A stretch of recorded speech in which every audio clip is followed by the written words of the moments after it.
was asked to prepare a position paper on this, and in describing his position, he said, our starting point is to ask, in relation to each of these facilities, do they increase or reduce the likelihood of nuclear war?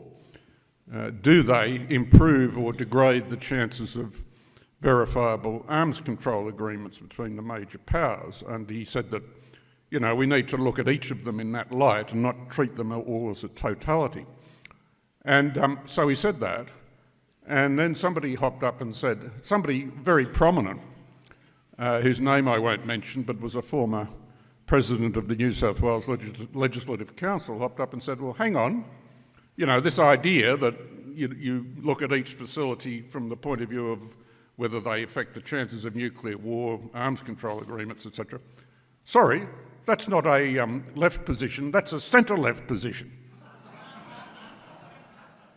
So, as a statement of the moral and intellectual bankruptcy of a certain kind of factional politics, I can't think of a better anecdote to illustrate it than that. Anyway, as I said, Bob has studied international affairs and been an academic in the field for a very long time. And so I think we all wait with interest to see what he has to say about the future of peace.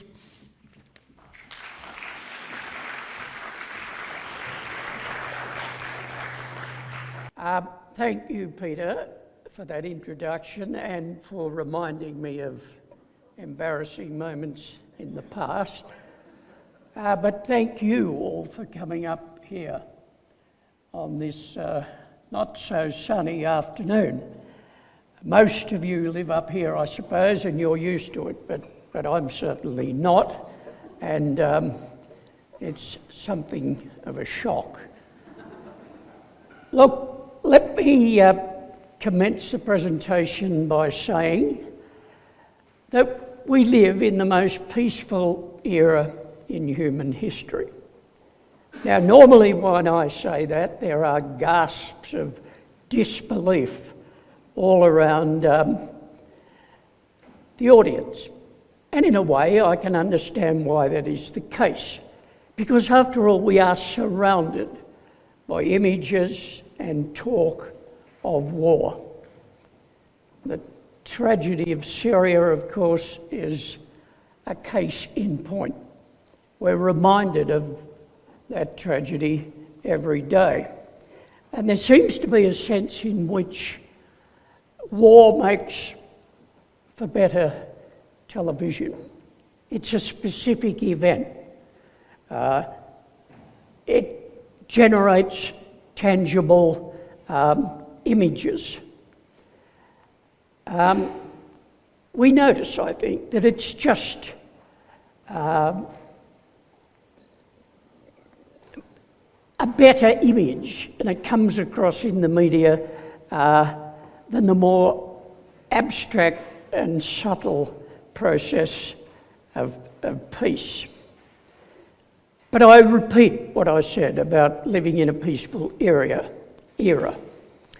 We do seem to be living in what has been called the long peace. But I'm aware of something else as well. For instance, the renowned historian and anthropologist Ian Morris has argued that the next 40 years will be the most dangerous in history. So we have these two propositions standing side by side. There is this image of peace of an unprecedented sort, but on the other hand, the possibility that it might last, that the long peace, if we accept that there is one, may not in fact survive. But before I consider all this, let's look at a little background. What is peace? This seems a bit of a no-brainer because we all know what peace is. It's the absence of war. But is this all there is to it? I'll be talking a lot later about the Cold War, which was the great ideological struggle that dominated world politics between 1947 and 1989. Fortunately, that conflict did not erupt into a war between the United States and the Soviet Union. But it could hardly be called peace in any real sense of the word. Both sides were armed to the teeth, including with nuclear weapons. There were expectations of war and plans to fight it whenever it might occur. Today, there are also situations where the absence of war can hardly be described as peace. Consider the relationship between Israel and Iran, between North and South Korea, though hopefully this might change with the emphasis on might, India and Pakistan, and even the relationship between Russia and the West is increasingly labelled as one resembling the Cold War. So, is it okay? Oh, why don't you use this? No, you're right. Okay. Look, if this thing keeps falling off, Jeff here, who's had a long experience with ABC speakers, will jump up and rescue me. Now, nowadays, going back to what is peace, we usually talk about peace as peace with justice. But this is an idea that took a long while to evolve. It had much to do with an increasing acknowledgement of the horrors of war, something that troubled religious thinkers, for instance, way back in the medieval era. They had to reconcile the reality of war with their understandings of God's will for the world. And the just war doctrine that I'm sure some of you heard about, associated with St. Augustine and St. Thomas Aquinas, is an example of this. The idea of peace with justice was further embellished by thinkers of the Enlightenment era in the 18th century. They came to regard war as an unmitigated evil and promoted peace as a cause for action, something that could be established by rational social policy. And of course, in 1945, these ideas of a just peace found ultimate expression in the Charter of the United Nations. Now, people often complain that in many discussions of peace, there's too much talk of war. Some of you here might think this of my presentation, but I make no apologies for this. The absence of war is not all there is to be said about peace, but it is an important part of it. It is a key part of my argument here today that the absence of war between the major world powers is a fundamental condition for whatever hopes we might have for peace in the future. Okay, well, what is this long peace that Peter and I have mentioned? The idea can be stated fairly briefly, providing we take the long view rather than focus on calamities that might be raging around us in the here and now. When the ideas of a long peace or peace is advanced, attention is usually drawn first to the absence of war between the great powers. And this is understandable. After all, it's the great wars in the past, particularly the wars of the 20th century, that have created such heartbreak and misery and death and destruction. But for 70 years now, 73 years actually, there have been no wars of this sort. And this is principally why people use this term the long peace. Now, the idea of there being long periods of peace is, of course, not a new one. Between the Napoleonic War, for instance, and the Crimean War in 1854, peace lasted for 39 years. There was a second long peace between the end of the Crimean War and World War I. This one lasted for 43 years. But there's nothing like the long peace that we currently enjoy. It's lasted an unprecedented 73 years, and it's still going. But the other important thing is that it's not just the absence of great power war that has been in decline in recent years. There's also been a decline in civil wars, mass killings, and even terrorism. Now, this is admittedly most evident in the period since the end of the Cold War in 1989. And we can't be sure that this recent trend will continue. So much so that Steven Pinker, one of the principal advocates of this idea, has labelled this the new peace. I'll come back to that in a moment. Now again, before I leave this bit, I have to acknowledge that it is hard to convince people that the arguments presented here are credible.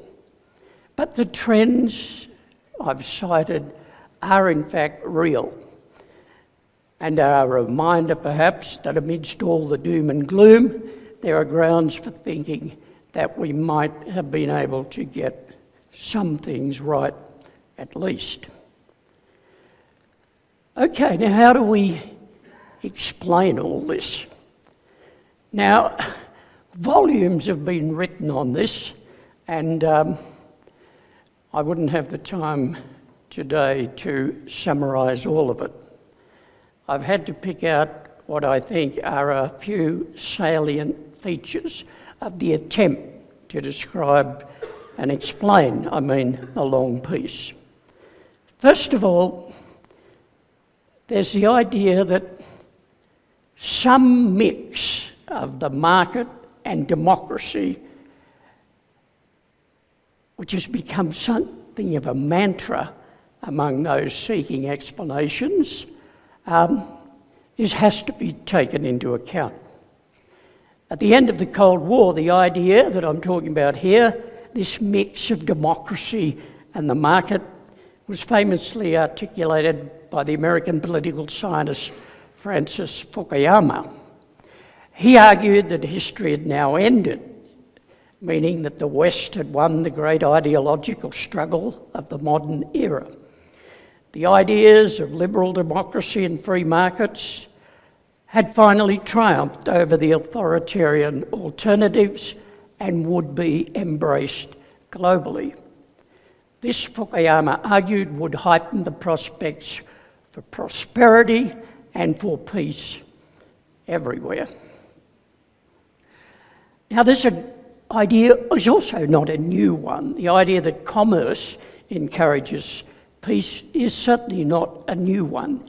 It figured in the thinking of 18th and 19th century political economists like Bentham, Ricardo, Adam Smith and Mill, and influenced for the plans for peace after the First and the Second World Wars. This latter was especially the case at the great conference at Bretton Woods that preceded the establishment of the United Nations in 1945. There, the foundations were laid for institutions like the International Monetary Fund, the World Bank, and the World Trade Organization. These and other regional groupings like them subsequently pushed the idea that growth, interdependence, and free trade were important conditions for peace. The problem is that this hasn't always been the case. Back in 1914, Germany and Great Britain were each other's major trading partners, but this didn't stop them from going to war. Examples like this have been seized upon by theorists keen to argue that politics inevitably trumps economics. Now, this is not the place to debate that point. Suffice it to say that economic integration now dwarfs the world in a way that was not the case back in 1914. Globalisation today is more global in its reach and has benefited tremendously from developments since World War II in information and communications technologies. Just think for a moment of the billions in dollars and other currencies that daily slosh around the world at the touch of a computer key. If there is any truth in the idea that globalisation encourages peace, now is surely the time to test the theory. But that's only one part of the commerce democracy explanation for the long peace. The other, of course, relates to democracy, and many people would argue that this is more important than the market. And it's true. And the idea of democracy being the source of peace we currently enjoy is a comparatively new one. The concept of the democratic peace, as is called, was popularised in 1989 when the American political scientist Jack Levy argued that democracies don't fight each other. This is the record, the verdict of history, he says. And moreover, that this proposition, this equation, is, quote, the closest thing we have to an empirical law in the study of international relations. It's a brave claim indeed, and one that has been criticised, usually on the grounds that democracies don't have any inhibitions about fighting non-democracies, and they often have, and they often do. It also seems to stumble over the fact that young democracies, that is, countries transiting to democracy, display a marked tendency to go to war. But the broad proposition embodied in the idea of the democratic peace holds up fairly well. And I'd challenge some of you to look back through your records and try and find a case that contradicts that. And so it's an important part of the explanation for why we have peace at the moment. Now, the next one that I want to take account of might sound a little bizarre in the context of discussing a topic like this. And it's the one that says that the principal reason the great powers have not gone to war is fear. In particular, fear of nuclear conflict. Allegedly, it is this that kept the Cold War cold. I've even seen the idea applied more broadly.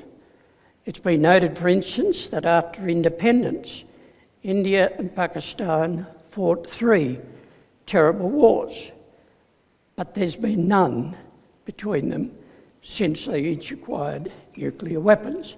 Now, I had a colleague of mine who liked to promote this idea very widely. He was what we call a realist when it comes to analysing international relations, and he said that if Pakistan hadn't had nuclear weapons, the Indian army would have been sipping tea in Rawalpindi in no short period of time. Well, that may be the case.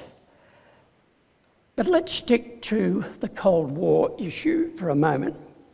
And here, this idea of peace through deterrence is not an easy one to dismiss.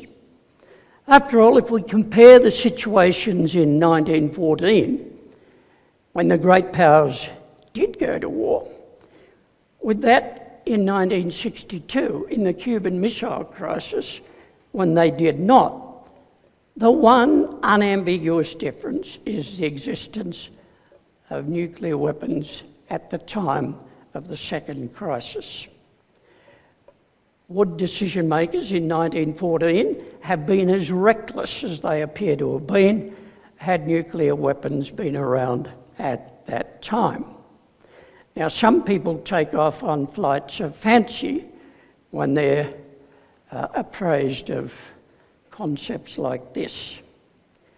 For instance, in an article published in 1981 and subtitled "More Might Be Better," Kenneth Waltz took a much relaxed view about the consequences of the spread of nuclear weapons.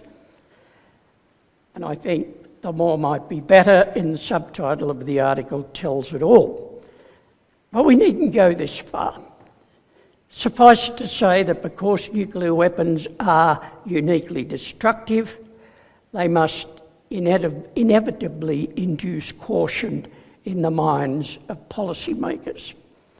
It's easy to see why this has been regarded as one of the major reasons for the long peace. I'll deal later with the downside, and there is a very considerable downside to this argument. Another possible explanation, one that's very popular, relates to what we call norms. Norms in international relations are regarded as understandings about the appropriate way that states should behave. They might be formalised in rules, they might not. But the assumption is that people know they are there, they believe in them, and they support them. Now, nowadays, we are often reminded that ideas matter. Let's get away from cold, hard realism that says that the only thing that matters in politics and international politics are cold, hard, material facts. Well, ideas do matter. It's not just facts. And the idea that war was an unmitigated evil is one. It was easy to promote immediately after World War II because images and experiences of that conflict were very much in people's minds. Peace activists kept this idea alive in the 1960s, 70s, 80s, with their stress on the terrible realities of war in the nuclear age. Arguably, their efforts were reinforced by declarations now firmly entrenched in the UN Charter, especially those relating to territorial integrity and the illegality of war, except in self-defence and other special circumstances. All I'm saying here that is in the mix of explanations for the peace we enjoy, it would be stupid to ignore the importance of these norms that are developed over time and have been embodied in international law and the Charter of the United Nations. Now, there's one more thing I'd like to talk about in this review of the explanations for the long peace. I think it's relevant to refer to just one more school of thought on the matter. This is the one that sees the post-1945 peace as a culmination of processes that go a lot further back in history. Indeed, one writer even dates it back to the Neolithic Revolution, when humans abandoned their nomadic ways and settled down to grow crops and herd animals. One of the world's leading authorities on state formation, the political scientist Michael Mann, once said that, quote, "War made the state and the state made war."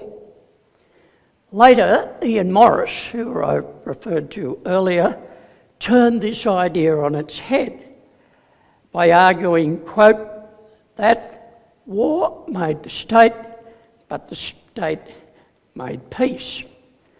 Now, Michael Mann's emphasis was on how war created entities which then had the capacity to make war on each other, which they often did. Morris's focus was on the domestic consequences of state formation, in particular with how government monopolisation of the use of force limited violence among groups and individuals. This latter phenomenon is evident in the well-known phrase, for instance, the Peace of Rome. But Morris argues it was true of other empires in antiquity, those in Mesopotamia, India, China, Persia, and Egypt. Morris reinforces this argument by citing evidence of a dramatic decline of violent death among people after the successful establishment of state and imperial control. He concludes by saying, the wars that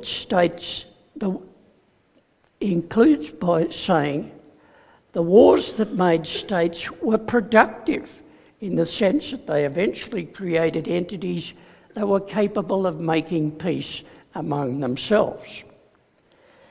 But we needn't go as far back as the Neolithic Revolution. The usual starting point for those who push the origins of the long peace back before 1945 is the Industrial Revolution of the early 19th century. They see the latter as the genesis of a host of social and political developments that facilitated modernisation. Hence their emphasis on what they call the modernisation piece.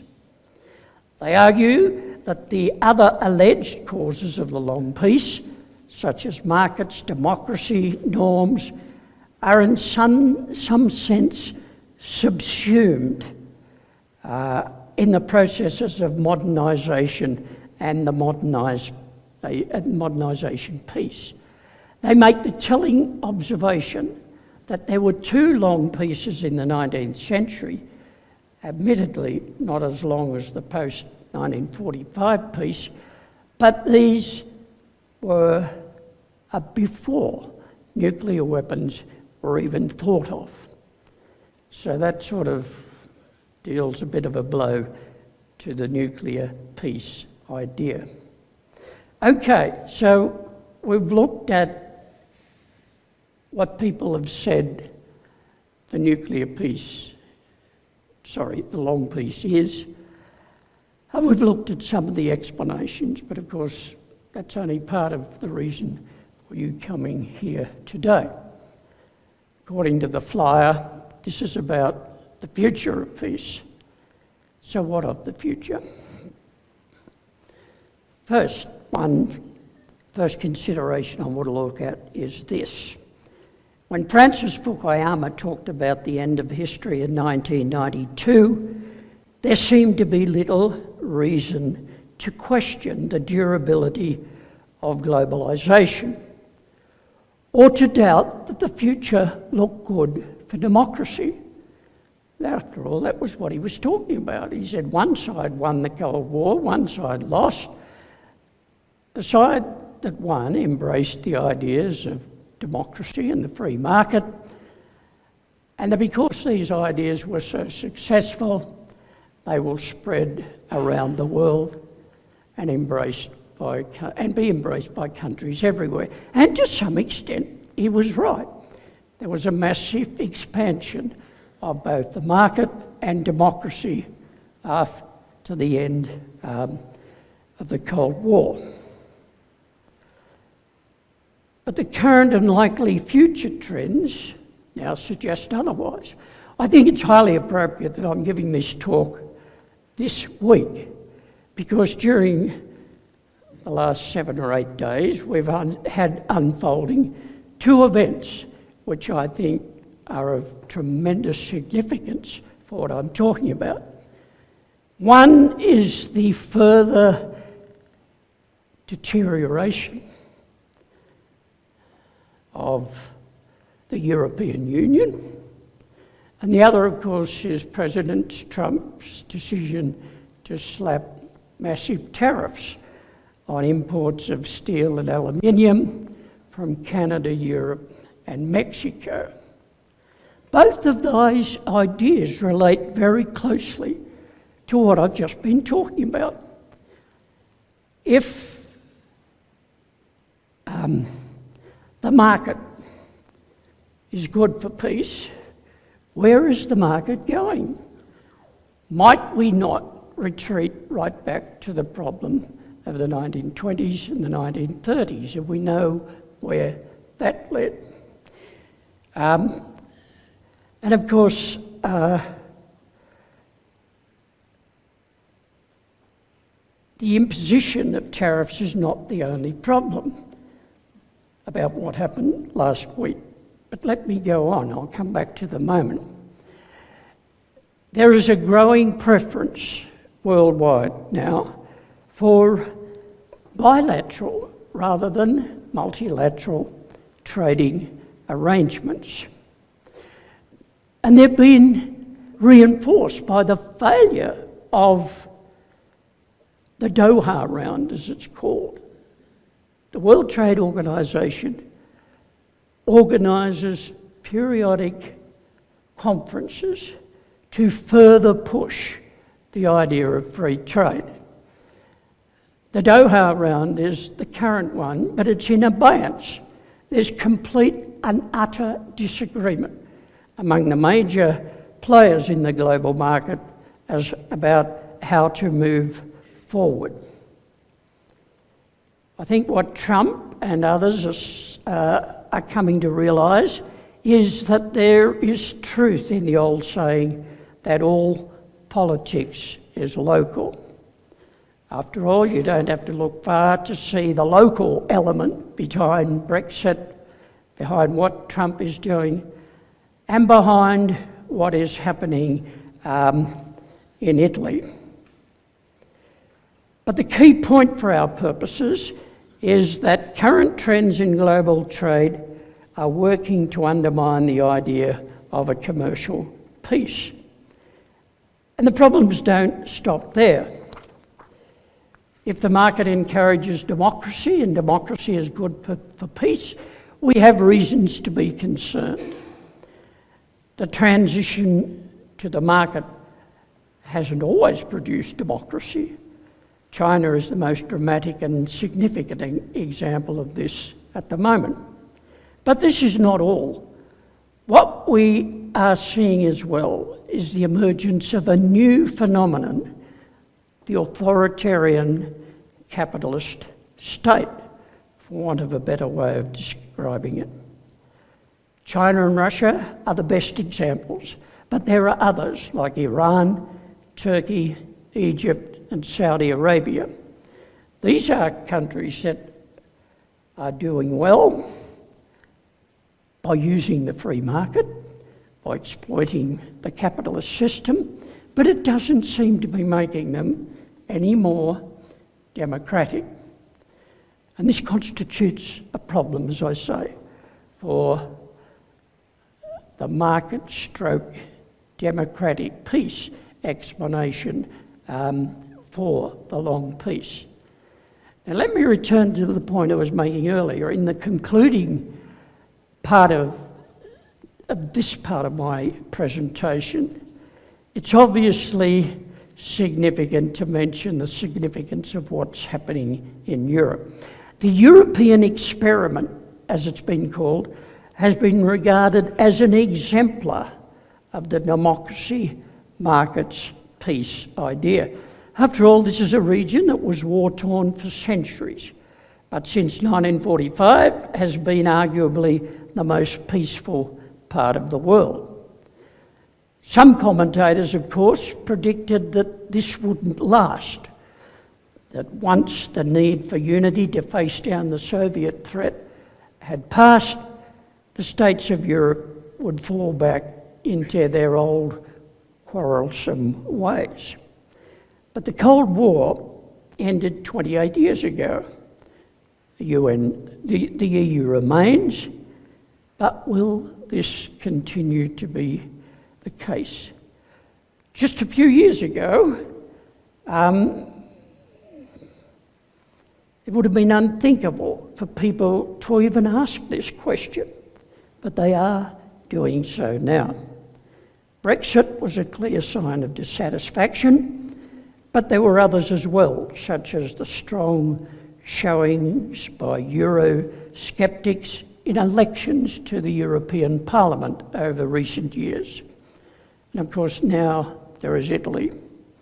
It's hard to exaggerate the threat that this poses to the Eurozone and the EU itself. After all, Italy is the third largest economy in the EU, now that the Brits are out.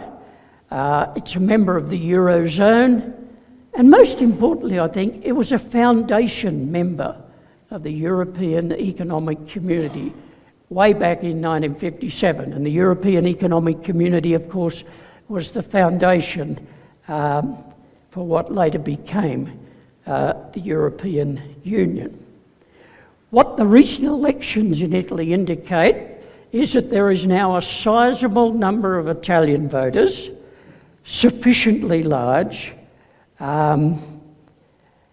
for the parties representing them to be asked to form a government. In other words, they came out with the biggest bloc. So it tells us that a large number of Italian voters now harbour deep reservations about the European Union.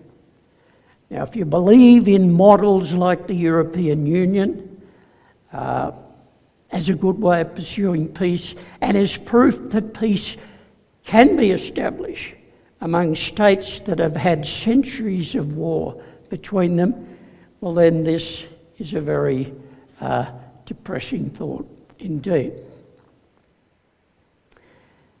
Now, let's look at another way of critiquing, I suppose, one of the other stalwart explanations. What is the time? What? Oh my God, I can't believe that. I might commence this bit by saying, where have all the protesters gone? There were once massive demonstrations in Britain in support of unilateral disarmament. And in the 1980s in the UK and other parts of Europe, there were widespread demonstrations against the deployment of cruise and ballistic missiles. The protests by women at Greenham Common in Britain were notable examples of this. But demonstrations these days are more likely to be about other issues: gender equality, Indigenous rights, climate change. And this is not to belittle these. They are among the noblest of causes. But one can see how this change in focus might have weakened our sensitivity to the ongoing threat of nuclear war. That concern seems to have drifted out the window, and I get this response whenever I talk to my students at the university about it. It is an indifference to something that's tremendously important.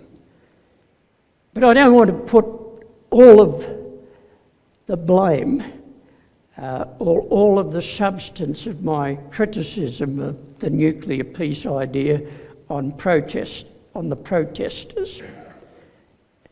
There are other ways of criticising the idea, and I'll try and sum it up as briefly as I can. I appreciate it's a bizarre topic, but I'm afraid nuclear weapons are not going to go away in the near future, so we need to think about this. If you believe the nuclear peace argument about the Cold War and the period since the Cold War, you have to accept that deterrence worked.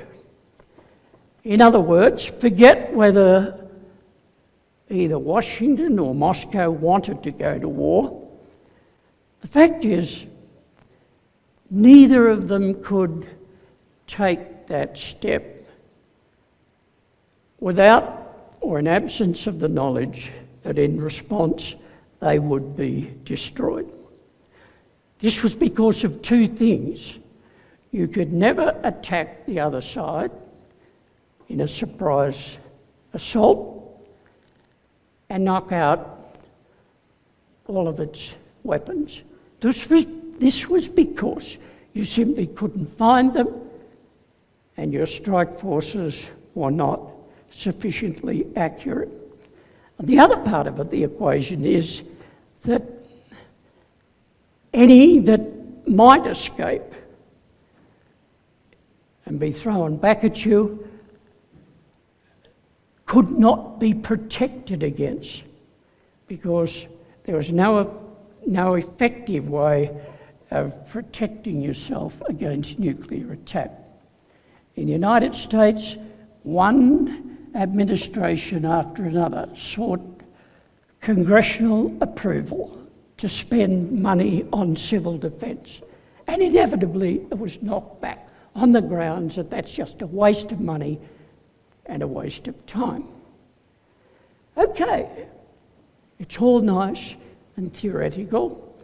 It all seems to hold up in a logical sense, that we had peace because we were afraid of war. But again, the omens are not good. And there are two reasons for this. One is that at the height of the Cold War, you only had two major players in the game. The chances are that with the proliferation of nuclear weapons, there will be many more players in the game. And you don't have to be a whiz in mathematics to realise that the more players there are in the game, the more decision-making becomes difficult. Now, we don't know what's going to happen. Back in 1957, I think it was, C.P. Snow, who's a writer some of you might be familiar with, predicted that by now there would be about 50 nuclear weapon states in the world. Well, there's not. There's 9. In other words, proliferation hasn't gone as quickly as was anticipated. Now, of course, a lot depends on North Korea and Iran. Depending on what happens there, you could have further proliferation. South Korea, Japan, Saudi Arabia, Turkey, just to mention some. So we don't know, but even that is probably not the most destabilising thing that's happening. What's also happening is that technicians are working out how to knock out the opponent's nuclear forces in a first strike. And this is one of the gifts of computer science. We just have better data processing and all sorts of other things that those of you who follow what's happening in technology are familiar with. So that takes away one of the important inhibitions. The other thing is that we're also working out better ways of protecting against attack. Now you might say, well, what's wrong with that? Surely that is a good thing. But if you can protect against attack, and you can be sure of knocking out the other side's forces in a surprise attack. And if you wanted to, well, why not do it? Either you'll knock them all out, or your defence cover will be so good that you'll be able to protect yourself against any that might have escaped. So there are some very, very destabilising things happening in this area. Now this, of course,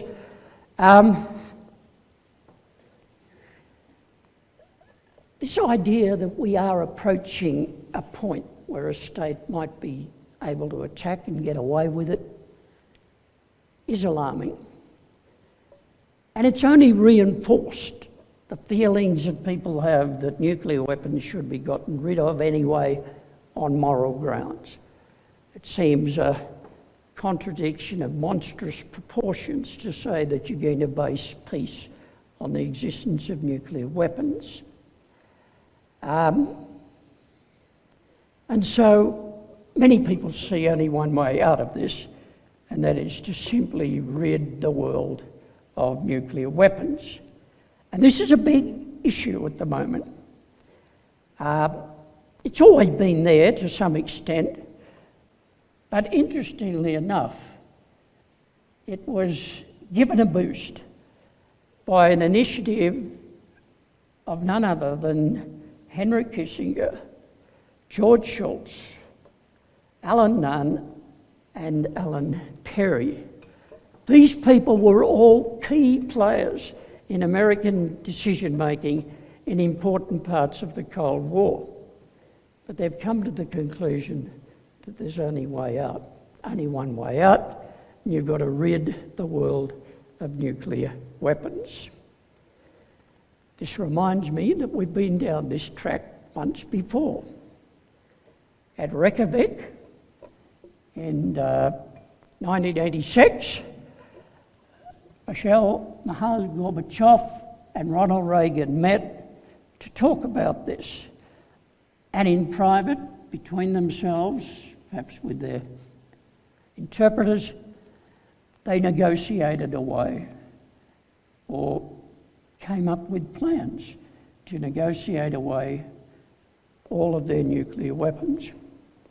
But when the advisors on each side heard about this, they threw up their hands in horror and said, this can't happen. And it didn't happen.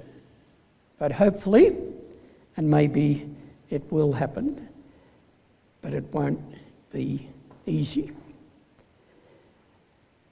All right, look, I've given you too much to think about already. There are other things, but I imagine I'll have an opportunity in question time to come back to them. So, and then after the question time, Peter, am I to be given a couple of minutes to sum up? Okay. All right, look, thank you for being so patient, and we'll come back to it after afternoon tea.